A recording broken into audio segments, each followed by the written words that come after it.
Olá, você sabia que você, consumidor, pode ter os seus dados compartilhados por instituições financeiras, a SPC, Serasa, esses birôs de crédito obrigatoriamente?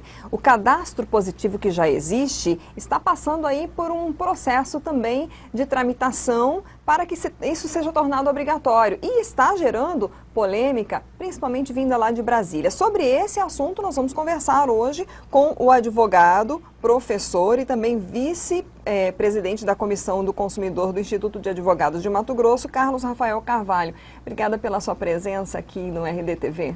Olá, Lídice, olá aos telespectadores, internautas da RDTV. É um prazer voltar a casa, falar de direito do consumidor e falar também desse tema tão importante que dentro em breve já vai ocorrer alterações que podem influenciar diretamente na possibilidade de instituições concederem créditos a consumidores de algo que desde 2011 acontece, mas agora com algumas alterações que influenciam sim na vida financeira dos consumidores brasileiros. Bom, vamos já explicar então inicialmente o que é o cadastro positivo que já existe, né? Isso, o cadastro positivo desde 2011 já existe no Brasil, né? É um conjunto de dados em que as empresas possuem acesso a informações de consumidores bons pagadores, por assim dizer, com a ideia de influenciar na possibilidade de concessão de crédito com juros mais baixos daquele já praticado no mercado. Hoje, a lei em vigor dá ao consumidor a possibilidade de que ele se inclua nesse cadastro positivo. E tão somente os dados que envolvem empréstimos e créditos a este consumidor. A alteração da lei, da PLS, o projeto de lei do Senado 212/2017, que já passou no Senado e está agora na Câmara dos Deputados, é justamente essa alteração, incluindo o sistema opt-out. Ou seja, a inclusão vai ser automática, Lídice. É o consumidor que agora vai ter que informar a instituição de crédito que não quer fazer parte dessa lista de cadastro positivo. Então, as instituições bancárias, as instituições financeiras defendem esse projeto de lei, alegando que vai ocorrer um estímulo a financiamentos e a créditos a estes consumidores, e por outro lado tem também aí o contraponto das instituições de defesa do consumidor contra sigilo de dados, a princípios da informação, e justamente esse ponto aí da inclusão automática do consumidor sem que ele assim autorize. Então vamos falar sobre isso, tema bastante importante. Então, para a gente ser didático, vamos trazer então as duas argumentações. Os que defendem essa inclusão, né, obrigatória, quais seriam as vantagens para aquela pessoa que é uma boa pagadora, que está sempre com as suas contas em dia, né?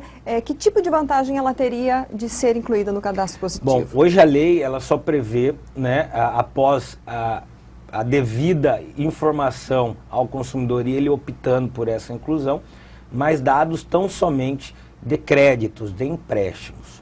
Com a alteração que já está no Congresso, os dados que serão inseridos não serão tão somente de créditos e de empréstimo, e sim também dados de pagamentos de contas contínuas, como energia, água e telefone, ou seja, atingindo uma outra gama de consumidores. Uma vez que até então só aqueles que concedem crédito, que possuem empréstimo, participam do cadastro positivo. Hoje não mais. Aquele outro setor, aquele outro segmento de pessoas que não têm o costume de possuir instituições financeiras para conceder empréstimo, mas aquele que paga a sua conta de luz, a sua conta de água. Com a alteração, esse consumidor estará automaticamente inserido nesse cadastro positivo. O que defendem as instituições financeiras e os estudiosos econômicos do projeto do governo federal é justamente a possibilidade de que agora as empresas, com essa maior acessibilidade a dados de você, consumidor, possam então conceder taxas de juros mais em conta, taxas de juros mais acessíveis, ocorrendo uma política de concorrência entre essas instituições financeiras para que o consumidor então obtenha êxito. O que a gente vê, Lídice, é que de 2011 para cá, trazendo no jargão mais no populacho, essa ideia não colou. O brasileiro, com dados do próprio Serasa Experian, Hoje, são 6 milhões de brasileiros apenas que se incluíram no cadastro positivo. Eu estou trazendo esse debate porque nós estamos falando de educação financeira. Sim. O brasileiro não é educado financeiramente para se preparar, para ter assim como uma política da sua família, uma política de planejamento financeiro. E desses 6 milhões, Lides, de 10, apenas 4 de fato tiveram alguma vantagem nesse cadastro positivo, né? Onde a gente tem um universo de inúmeros brasileiros que, aprovado a lei, vão estar inseridos automaticamente, e aí nós vamos observar, e é o ponto que a gente aqui contrapõe, é justamente isso. A grande parte da população, a grande parte do consumidor, se assim ficar como está a lei, vai passar por situações, por exemplo, de estar inserido em um cadastro sem que ele tenha conhecimento, sem que ele saiba como fazer essa retirada, e daqui a pouco, como a gente sabe, várias instituições financeiras trabalhando esses dados, fazendo o comércio dessas informações, afetando inclusive princípios do sigilo da informação e da privacidade desse consumidor. Essa informação que você está dizendo agora é para quem é consumidor e quem não entende nada de questão de sistema financeiro, é assustadora. O projeto de lei que está em tramitação, ele obriga a instituição, por exemplo, a dar um desconto, a diminuir o juro para o consumidor, ou é ele que vai ter que ir atrás disso daí? Não necessariamente, não existe uma obrigatoriedade. Olha, por você estar no cadastro positivo, você já tem desconto. Não existe isso. Né? É uma política de scores financeiros, onde as instituições, os birôs financeiros terão acesso a esses dados. Se você é uma pessoa que paga suas contas de luz em dias, se você honra o seu financiamento da sua casa no prazo, né, você tem uma pontuação que vai de 0 a 1000. Baseado nessa pontuação, as instituições financeiras, com esses dados, entendem que você tem uma saúde econômica tranquila e que, portanto, se assim quiser, como instituição financeira, posso lhe conceder um crédito. Então, vai depender muito, inclusive, do consumidor entender esses scores, esse ponto, e na hora de conceder, de buscar ali um empréstimo, um financiamento, utilizar desses pontos para tentar barganhar com a instituição financeira. Então, o que a gente critica é essa forma como está sendo imposta, sem um devido controle do Banco Central. Acredito eu, Lides, que nós vamos ter que acompanhar se ocorrer realmente essa mudança, através de um órgão fiscalizatório, para que o consumidor não seja prejudicado, Lides.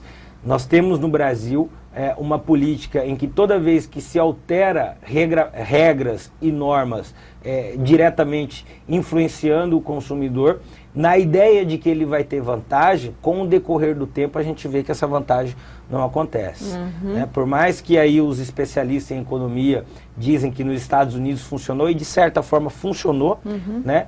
No Brasil, por nós não termos essa política de educação financeira, eu vejo com algumas ressalvas essa alteração no cadastro positivo. Até antes da gente começar a gravar, você fez a comparação da questão das regras da ANAC que mudaram aí para cobrarem, né, as bagagens. Eu gostaria que você falasse aqui o que aconteceu. Exato, é um caso clássico, né? A resolução da ANAC, que então permitiu hoje aqueles passageiros de pagarem pelo despacho da bagagem. A ideia central da resolução era justamente que, olha, quem não despacha a bagagem acaba pagando por aquele que despacha. Uma vez que nós vamos cobrar o despacho de bagagem, as passagens, a tendência era que as passagens baixassem. E essa foi a divulgação, essa foi a política de informação que as agências, né, que as instituições concessionárias do serviço de transporte aéreo defenderam. O que a gente vê, Lides, é que com quase um ano já de vigência da nova resolução da ANAC, muito pelo contrário, não houve baixa de passagem e sim o aumento do valor dessas passagens. Então a preocupação que nós que defendemos a defesa do consumidor e as políticas públicas de proteção a esse consumidor é que realmente, se não tiver um controle fiscalizatório sobre essa medida, de nada vai ocorrer nós vamos ter dados privativos dos consumidores sendo acessados por bancos, por instituições financeiras, por birôs de crédito e comercializados por eles, tá? Sem que o consumidor, de certa forma, tenha uma vantagem sobre isso, pelo aspecto histórico das nossas políticas econômicas aqui no país. Então a preocupação é justamente essa. Vai ser vantajoso? Na ideia principiológica, sim, porque vai haver uma baixa da taxa de juros. E é assim que está sendo defendido pela política econômica do governo. Mas o histórico dessas alterações que influenciam a defesa do consumidor é que ao longo prazo nós não vemos, de certa forma, uma vantagem ao consumidor. Por isso as ressalvas quanto ao cadastro positivo e a sua alteração que está por vir. Uma questão assim prática que a gente pode também colocar aqui. Digamos, eu sou uma boa pagadora, né? E de repente eu recebo uma conta abusiva de, sei lá, de energia, de água, de alguma dessas concessionárias, né? Eu olho, não, aumentou demais, isso aqui está errado, só que para eu não entrar, não sair do cadastro positivo, eu vou ser obrigada a pagar essa conta, porque aí eu sei, pelo menos as pessoas que souberem, porque tem gente que não vai nem saber, como você comentou, né? Mas isso daí não fere também esse direito do consumidor de discutir aquela cobrança ilegal? Exatamente. Também observamos isso, né? Cobranças de faturas manifestamente excessivas, faturas que não condizem com que o consumidor de fato fez o uso, uma vez que a alteração ao projeto de lei, o PLS 212, é que agora amplia-se, né? Saímos só dos empréstimos bancários e financiamento, vamos para a conta de luz, conta de água, conta de telefone, onde nós sabemos que essas concessionárias de serviços públicos, água, esgoto, energia e telefone, são as campeãs em reclamações nos PROCONs, justamente por essas cobranças indevidas. E aí, Lides, se o consumidor não pagou, né, porque foi uma conta manifestamente excessiva, abusiva, e por não pagar, ele perde então ali, dentro do cadastro positivo, que será automático, a sua pontuação, o seu score fica baixo. Ou seja, ele deixa de ter acesso a um suposto juro mais baixo por uma situação que ele não concorreu com isso. Muito pelo contrário, ele está inclusive discutindo se aquela fatura ou não. Então esses pontos, Lides, é que as instituições de defesa do consumidor têm defendido, né? Até onde as instituições financeiras vão trabalhar esses dados privativos e sigilosos do consumidor em detrimento a outros direitos. Hoje no Congresso a gente vê uma bancada defendendo a relação de consumo, né, falando justamente da questão da responsabilidade solidária dessas instituições financeiras e dos birós financeiros, porque o que tem na alteração do projeto de lei é que essa responsabilidade solidária não será mais solidária, e sim subsidiária, ou seja, vai ter que discriminar qual é a culpa de cada um, se foi o banco ou se foi o birô financeiro, ou seja, trazendo para o consumidor, no meu ponto de vista, um retrocesso aos princípios que a gente tanto defende desde a edição da Lei 8.078 de 1990, que é o Código de Defesa do Consumidor. Bom, para a gente encerrar, vai ter uma nova análise no plenário da Câmara, né? Foi anunciada aí pelo presidente da Câmara Federal, Rodrigo Maia,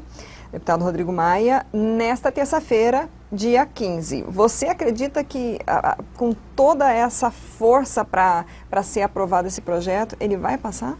Porque ele vai para o Senado depois ainda, novo, ele né? volta, o projeto de lei de iniciativa do Senado, né? Foi aprovado lá, alguns textos modificativos. Nessa semana foi aprovado em sua grande maioria, então agora terça-feira vai novamente a plenário para algumas modificações. Pelo que a gente tem observado, de fato existe um grande lobby dentro do Congresso Nacional para a aprovação desse projeto de lei, fazendo frente a alguns posicionamentos de alguns deputados ligados às instituições de defesa do consumidor. Mas a minha maior preocupação justamente, Lides, é o fato de que alguns direitos que a gente defende no Código de Defesa do Consumidor podem ser vilipendiados com esse novo projeto de lei. É vantajoso ao consumidor a ideia central do cadastro positivo? Sim. Você está falando em possibilitar a esses consumidores uma taxa de juros mais baixa, uma vez que ele é um bom pagador. Mas na prática, como a gente já falou aqui na entrevista, em outros casos semelhantes, guardadas as devidas proporções, né, a gente não observa essas alterações ao longo do tempo. Então, eu entendo que caberia, se for aprovado, o Banco Central criar através de uma resolução ou até mesmo um próprio decreto mais abrangente sobre o caso, as formas e medidas de controle desse cadastro positivo, né, fazendo com que esses bancos, essas instituições financeiras possam prestar essas informações aos consumidores, né, uma vez que vou ser automaticamente incluído, né, eu tenho que ter conhecimento de que eu estou sendo incluído, como que vai ser a forma de eu não mais ficar nessa inclusão, se vai ser por telefone, se vai ser por e-mail, ou seja, facilitar a este consumidor uma informação clara e precisa da sua educação financeira, porque o nosso problema é cultural, Liz. Não adianta, de uma hora para outra, o governo federal, o Estado, querer implementar políticas de educação financeira sem que essa população, sem que esse consumidor, o hipossuficiente, tenha se preparado para isso. Ok, muito obrigada pelas suas informações. Vamos continuar acompanhando essa história lá, né, em Brasília. Vamos acompanhar de perto. Eu que agradeço a oportunidade para falar desse tema. Estamos à disposição para tratar sobre a orientação e o direito do consumidor dos internautas da Rede TV News. Obrigada. Nós conversamos hoje com Carlos Rafael Carvalho. Ele é advogado, professor, vice-presidente da Comissão de Direito do Consumidor do Instituto dos Advogados de Mato Grosso. Falamos sobre o cadastro positivo, que está em tramitação aí uma proposta de alteração das regras para esse cadastro. Tem vantagens apontadas pelas instituições financeiras, pelo governo federal, e as desvantagens apontadas pelas instituições que defendem o direito do consumidor. Só uma dica: procure ler e procure ver informações que tenham os dois lados, para você também ter aí a sua análise, né, e acompanhar essa votação. Nesta terça-feira já vai ser novamente votado em plenário na Câmara, depois volta para o Senado. Vamos acompanhar e compartilhar essa entrevista, levando informação para os nossos internautas. Ela fica disponível no site RD News, no YouTube e no Facebook. Até a próxima.